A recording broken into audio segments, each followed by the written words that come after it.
Femi recalls that when he was growing up, he used to hate going to the farm. Farming activities were just too stressful, and his father owned a large farm. He planted crops and also reared livestock. Femi was the firstborn, and as such, a lot of responsibility was heaped on him. He used to hide in school and make excuses for not going whenever he could. Now that Femi owns his own huge farm, he can see that things aren't as stressful as he thought they were.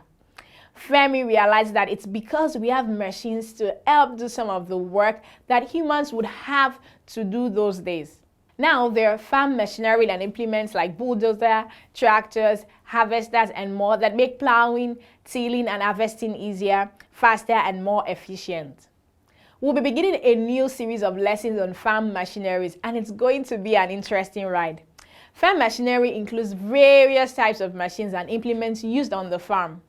These machines include tractors, plows, harrows, cultivators, ridgers, planters, harvesters, shellers, dryers, sprayers, and incubators.